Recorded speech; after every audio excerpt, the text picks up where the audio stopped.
Greetings, Ranger fans. Jake here, and welcome to another edition of Database Rangers Power Reviews, where we look back on our classic episodes of Database Rangers Power Reviews as we count down the 100 weeks to the 100th and final episode. Welcome to everyone in the chat. For some reason, I cannot see the chat on this laptop to my right. Don't know what's going on there. I can vaguely see you on the desktop over there in very tiny font. Don't know why it's not loading here. Actually kind of disconcerting on my end. Really not sure what's going on there. Very annoying. But I hope you are all doing well. I hope you have all been having a good week. I am fully back to teaching now. Been teaching math all this week. Physics will be next semester because we changed up our schedules this year. And RJ has had their second week at daycare, and I pulled the very rookie move. Quick tips for any of you who may be looking to become parents someday. When you send your child to daycare for the first time, and they come home, do not kiss their nose. They have discovered all the new germs. So, RJ had their first cold this weekend, which I then had Monday and Tuesday, and then MJ had Wednesday and Thursday. So we've just all been basically sick all week. Trying to see if I can load up. There it is. Okay, I don't know why it's not letting me see the chat on the back end, which has been very strange and annoying. But I am able to see it through a completely separate window now. So, good to see you. Sean, Chris, Lex, Jenny, Rudy, Jenny, Scott, good to see you all. Oh wow, Lex, you're already a quarter of the way through your first semester. Wow, the school year is flying by so fast. Yeah, it is tough right now, especially with, obviously the pandemic reaching new heights and so many children unvaccinated. I am fortunate in many regards. The program that I'm in is done in conjunction with a local college. I'm actually technically teaching high school students at the college. And the college requires vaccinations or proof of vaccination or regular COVID testing. So at the very least, there is that level of protection even as we are fully back in person. So I recognize it is extremely stressful for many of us. Yes, we are going to. I'll talk about what MJ's talking about when we get into it. Yeah, I know a lot of states have apparently started in early August, but in upstate New York we always start in September, at least as far as public school program. So, with regards to the world of Power Rangers, I know that the spoilers have been coming out of the Dino Fury episode premieres out in France. Some of those spoilers are pretty amazing, and I look forward to discussing them when those episodes are released in the States. I am not going to get into specifics because I try to keep my channel as spoiler-free as possible. But those of you who are aware of the episodes are aware of the developments that have taken place and how the fandom has been rejoicing, rightfully so. There were a lot of hopes, and those hopes actually paid off, and it's pretty remarkable. Very, very good work from what I've been hearing so far. And MJ is completely spoiler-free, so I'm going to try and keep things that way. Speaking of vacation, or am I full vacation? My vacation is over. I'm back. I'm back at teaching. We did the summer vacation. Summer vacation has ended. Back to school, and back to looking at our good old Power Reviews episodes. Before we jump into that, let us not forget our 3 equally non-controversial phrases that we always like to keep in our minds as just a baseline standard for our world. So, number 1, say it with me, chat. Black lives matter. Number 2, say it with me, chat. Fascism is bad. And number 3, say it with me, chat. Superheroes are fun. So, let's explore some more of that superhero life. See all of our dreams come true as we take a look at episode not 90. We did 94. That premiered 2 weeks ago. We are looking at 43. Episode 43 of Database Rangers Power Reviews. Our look at the Power Rangers Megaforce episode 13, Dream Snatcher. Ready? And go. Previously on Power Here we go. No legal record whatsoever that anyone named And here we are very solidly now diving into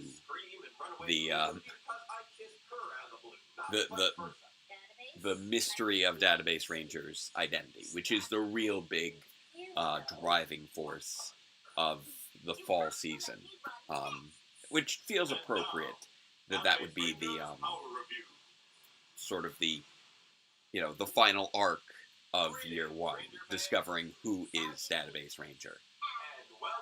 And this was the pie tin that MJ was referring to.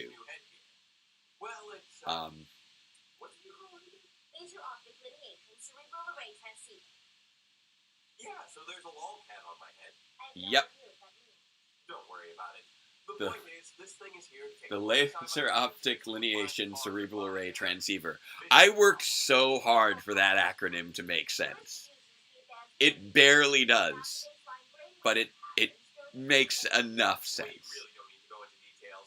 I wear funny hat, do normal stuff, and computer does computer things with the funny hat to tell us. And MJ put in so much work in actually constructing the lolcat. As you can see, it's the rim of a pie plate around the base of the head, all bits of wire. It's actually shaped a little bit like cat ears. As far as why we don't do any live reactions, Rudy, it's because our child, RJ, was born at the end of last year, and so we always want to make sure that at least one of us is readily available to take care of RJ, and that RJ isn't being made part of the stream. I'm increasingly getting the impression that asking Noah for scientific advice is like talking to an astrologist about wormhole theory. Anywho, the Rangers are prepped to wish upon some shooting I love to just sneak in the physics jokes into this show every now and again. And Noah poking fun at Jake over his not-so-secret wish to be with Gia.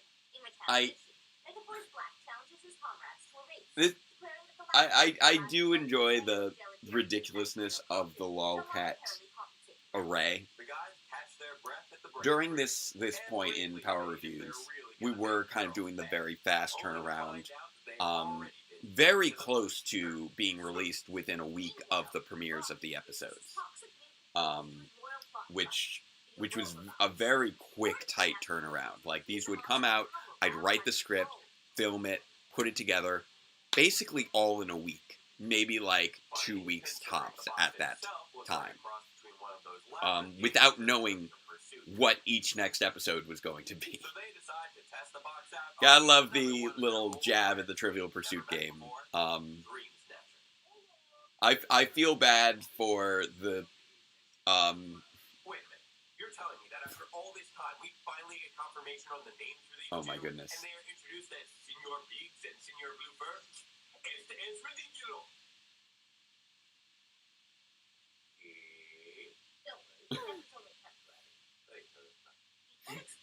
I do not speak Spanish. I had to consult with MJ a little bit, I believe, to make sure that the Spanish would make sense.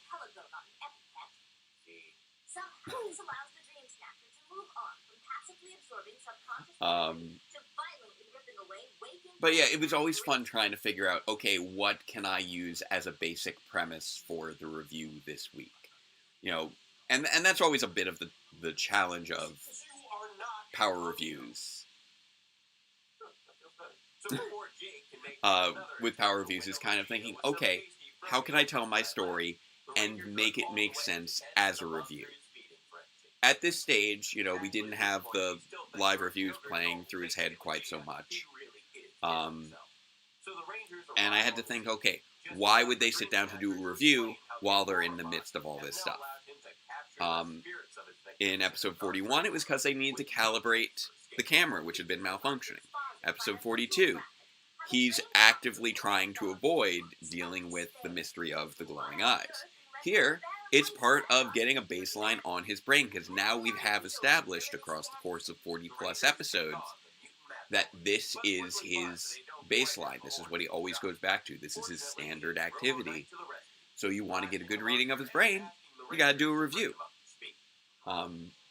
So I developed a lot of little tools that were useful for providing different premises for different episodes. That's very nice and all, but great sentiment, really. But isn't there a monster that...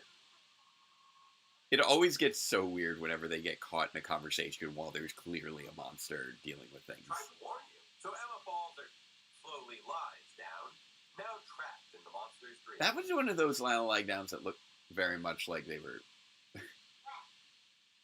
in slow motion.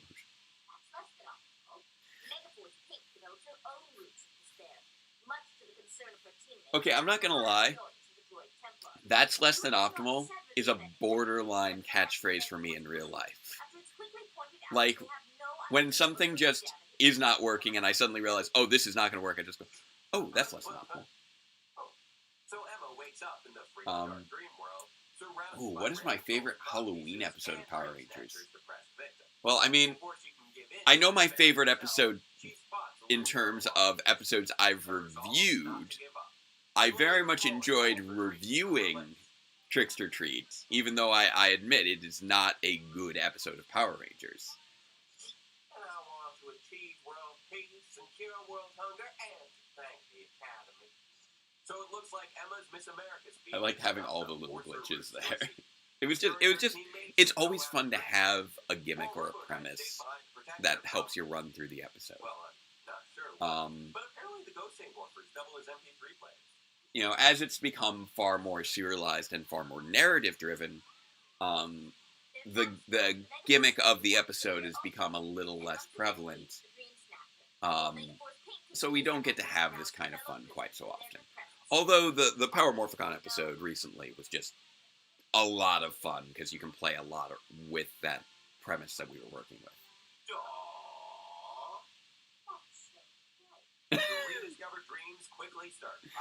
That delivery from MJ there is just perfect with the "that's so trite."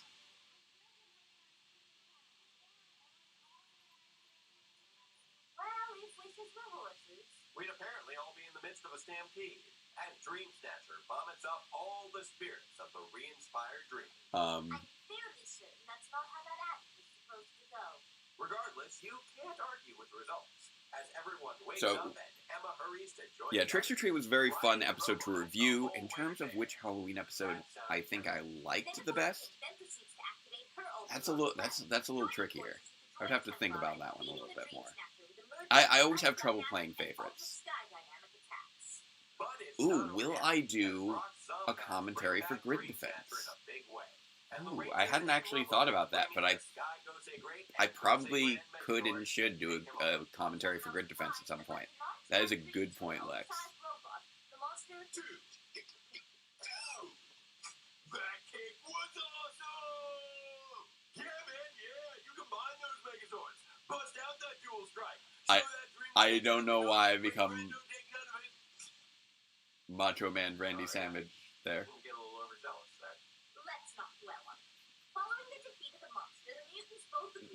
And the little glitches of the lolcat make all the much more sense as we learn that he is a synth organic biomechanoid with a positronic brain. Like, he's interfacing with the lolcat, and it's causing malfunctions.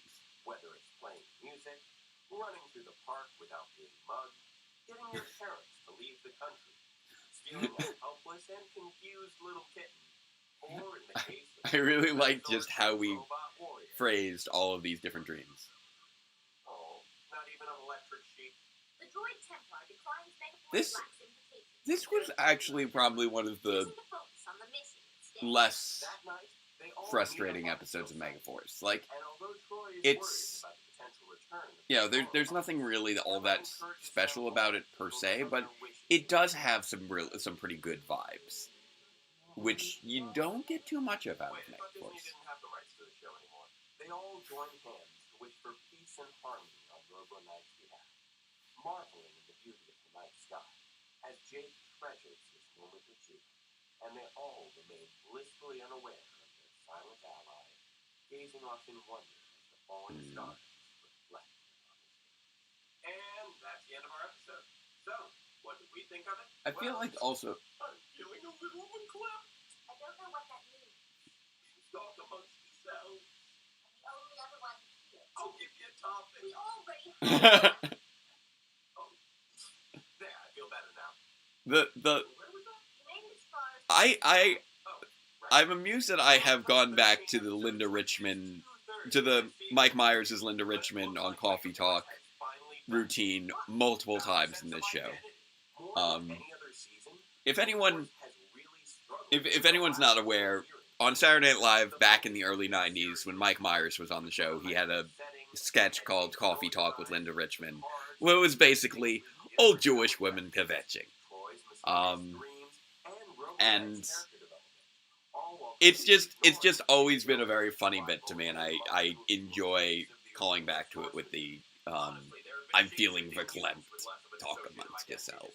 I'm not really seeing a counter argument. As you might recall from episode 7 where I did that for Broken Dreams. I'm like, talk amongst yourselves. Die you is neither a die nor a you. Discuss. It's the one thing that every episode seems to have in common. Yeah. Whether focusing on teamwork, determination, self-confidence, or This is things like music and the show is constantly trying to this is one of the all the things points that where I felt like I finally actually got a beat on Megaforce in terms of what it was going for, which was really unclear for the most part. Like, the focus on the nature of humanity ended up being the focus of Megaforce. However, there is such overstating one's point. It was not handled smoothly. You know, it was very much sort of incidental in many regards, This extends to the characters themselves, as Megaforce and it it doesn't make it a great season, but it at least gives it a little bit of a better sense of theme and focus. Sesame Street Sacred. I'm not entirely sure what that means, but it somehow sounds appropriate. I'm also amused by just how many references I make in this show in this episode that confuse Dr. K. Somewhat childish in execution. But on the other, Oh, really? it's just the sweetest little bundle of adorableness and heartwarming and the It's not- funny I- scenes. Oh my gosh! I am not going to miss this thing. Please tell me I can take it off soon. Sorry, that was just a masturbation wave activity. It's interesting that this was the first episode that you showed your friend. That's cool. And it's not going to be easy. Fantastic. Either way, the story. This is a fun little episode that, much like with Last Laugh, I don't think back on too often, Please join us for our um, next exploration. because it is right in the midst, sort of a breather in the midst of the heavy story stuff. Right before we hit the big Tricks or Treat episode next week, which is one of my all-time favorites. Whoop, which I'm not. There we go. I don't want to start this whole thing over. There we go, and that was episode 43, which, you know, it's a fairly cute short episode. That's again focused on Database Ranger and Dr. K, much like the early episodes were, just now with the added context of the story. And this was just sort of one of those things where, to an extent, I was just kind of pacing myself and biding my time to prep for episode 44 as the big Halloween episode, which I wasn't planning on doing. I wasn't originally planning to do Tricks or Treat as the Halloween episode in the early stages of development, but because I was planning while watching Super Samurai that I was going to go through all every single episode week by week of Megaforce, but I decided to skip the Halloween episode of Megaforce just because the Super Samurai episode ended up being so insane, and I'd already done a Halloween episode review during Year Zero with Party Monsters. I felt like I had to go back and talk about Tricks or Treat at some point. I felt like I couldn't not. So that's why Tricks or Treat is the next episode coming up. Everybody loves Barbara. Her voice is like butter. I love that, Rudy, you recall Coffee Talk with Linda Richmond, which is a classic sketch. I don't follow Saturday Night Live anymore. I haven't for years, but that particular series of catchphrases continues to stick in my mind. So yeah, this was a fun one for me from an acting perspective, because I just had to keep trying to figure out different ways for the lolcat to mess with me. And as I've said before, the pacing during this fall season is definitely a bit slower than the spring season. We're not in the midst of a major of a tight serialized arc. Here it's more of that, the slow unveiling of what the backstory of this show actually is, which has gotten obviously very complex throughout the course of so much of the show. Basically, arguably since the beginning, but really ever since Dr. K at the end of episode 8 asked, "Do I exist?" We have been very slowly, but faster and faster, peeling back the layers of the backstory of these characters, how they met. And this is them, taking those early first steps towards actually unlocking some of the secrets. They've started talking things out. They're researching to try and figure things out. The Intergalactic Halloween Court is just so ridiculous. To reference the chat there, or Halloween Intergalactic Court, or whichever way the order the words go in, whichever way, it's something counterintuitive. They're just so ridiculous that I've come to enjoy them conceptually. Like, I don't feel like they're really particularly good Halloween episodes, but they're just so absurd that I revel in the absurdity. And that's really, sort of the two directions that I tend to go on Power Rangers. It's either, this is a really cool concept that I really enjoy because it's executed well, or this is a really ridiculous concept that's not really being executed in a way that makes any sense, and I'm enjoying it for how absurd and nonsensical it is, which is where most of my enjoyment of Megaforce tends to come from. Just that the story is very thin, the characters are very thin, the dubbing is very corny. It feels like the way that I've described Megaforce in the past is often in comparison to two other seasons. I think of Dino Thunder as being like Mighty Morphin if Mighty Morphin was as good as you remember it being. Megaforce is like Mighty Morphin if Mighty Morphin was as bad as you remember it being. And that's really what it comes down to. Because they are very similar seasons that do kind of harken back to those early days of Power Rangers in high school, and referencing Day of the Dumpster and all that. It's definitely a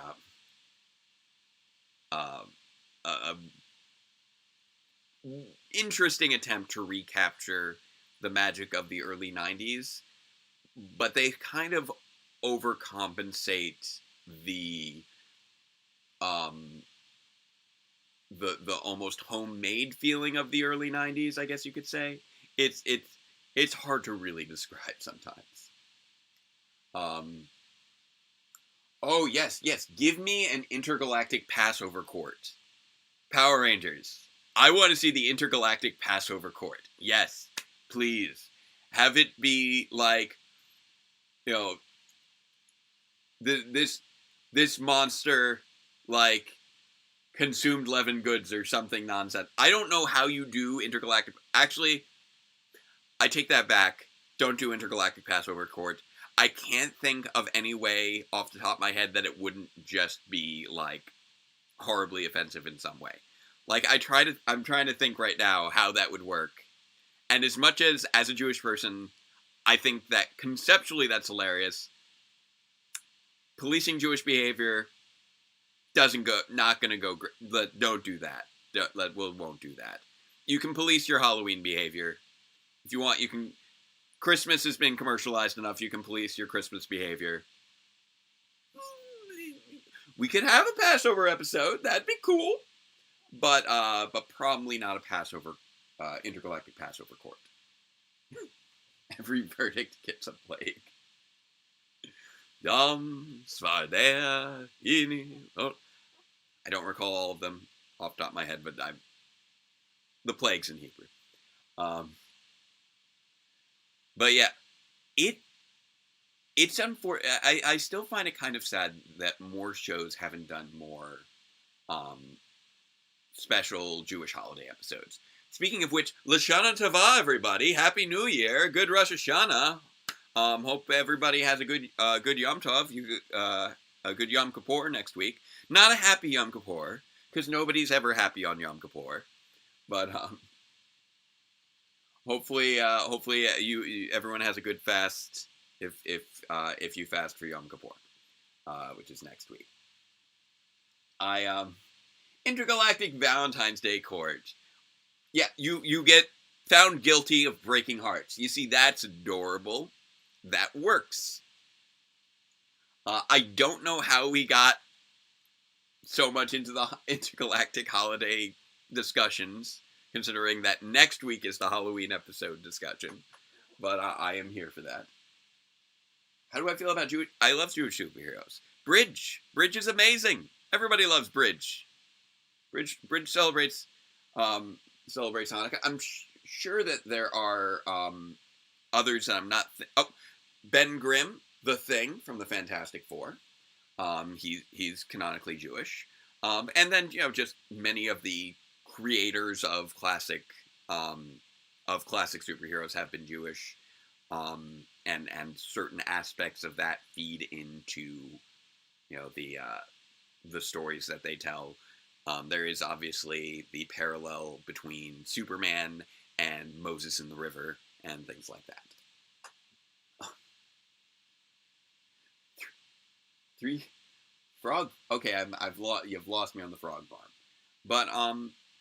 But yeah, one thing that I miss from early Power Rangers that I like that Dino Fury has done, especially with the Winning Attitude episode, is calling attention to specific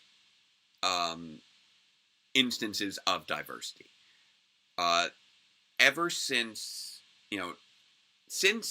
probably Power Rangers Zeo, with the exception of like the joke of Bridge being Jewish, so he celebrates Hanukkah instead of Christmas.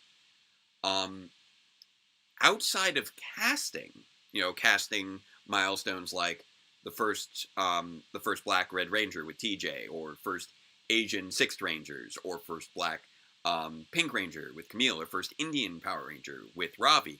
Outside of those casting milestones and demonstrating diversity that way, there's been very little explicit in-universe diversity. The characters are all sort of written in the same way generally, without in-universe references to their diversity, generally speaking, for the last 25 years until Dino Fury, with the acknowledgement of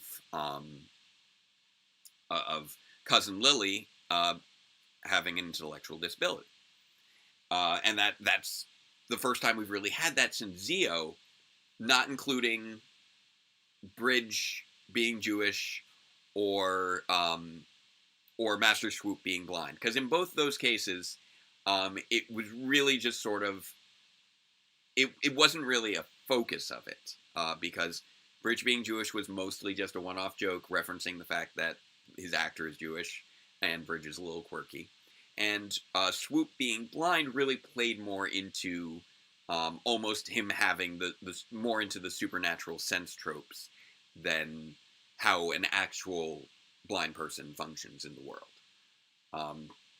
Because I don't want to make assumptions here, but I believe most blind people cannot, like, fly, for instance. So there's sort of that disconnect from the actual inclusivity there.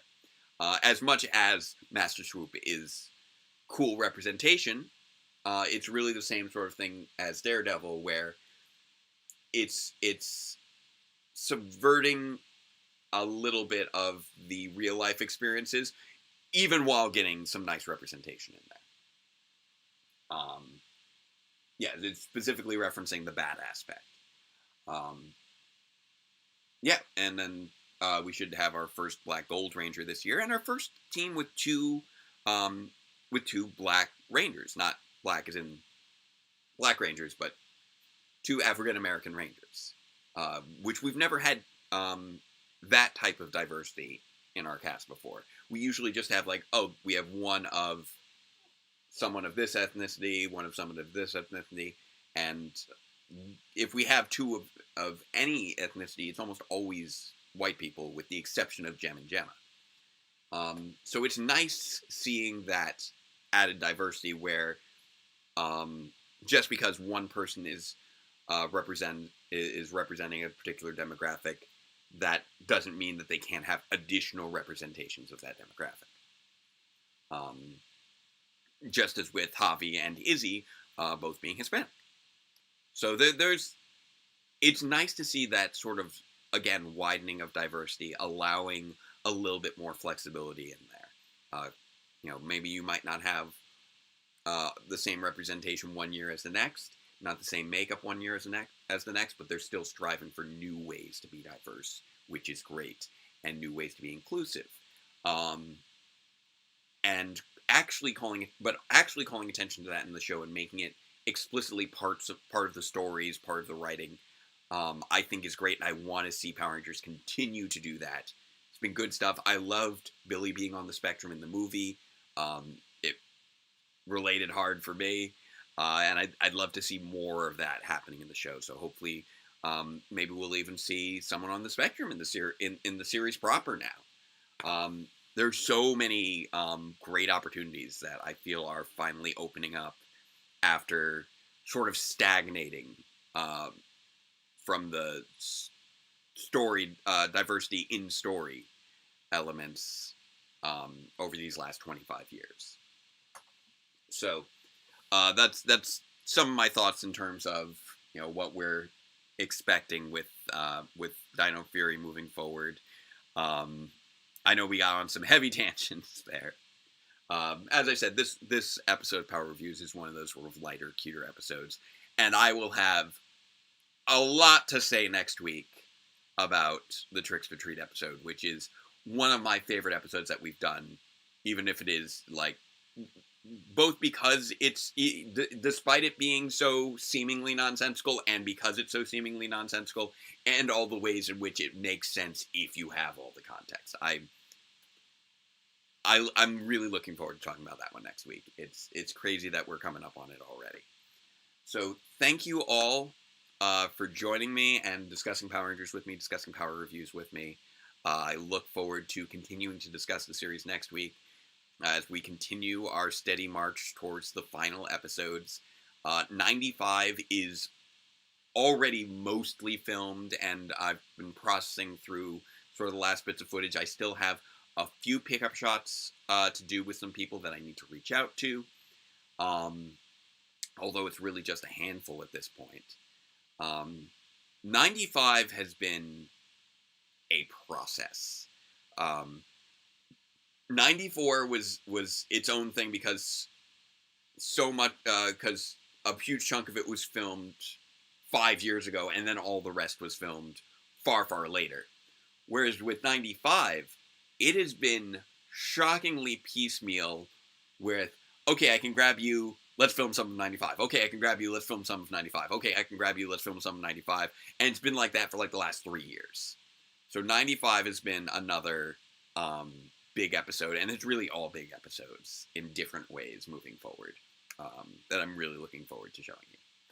So hopefully we'll be able to see that one before it's actually Halloween.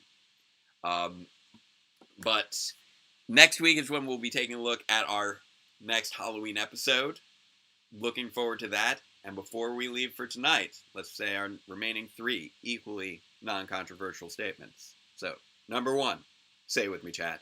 Love is love. Number 2, say it with me, chat. Trans rights are human rights. And number 3, say it with me, chat. Robots are cool. And occasionally we can get our brains fried a little bit and have some verklempt emotions. So thank you again. I hope that you all have a great evening. I hope you all have a great weekend. Happy New Year to everyone else in the Jewish community. Have a safe fast for Yom Kippur. And until next time, farewell, Ranger fans, and let the power protect you.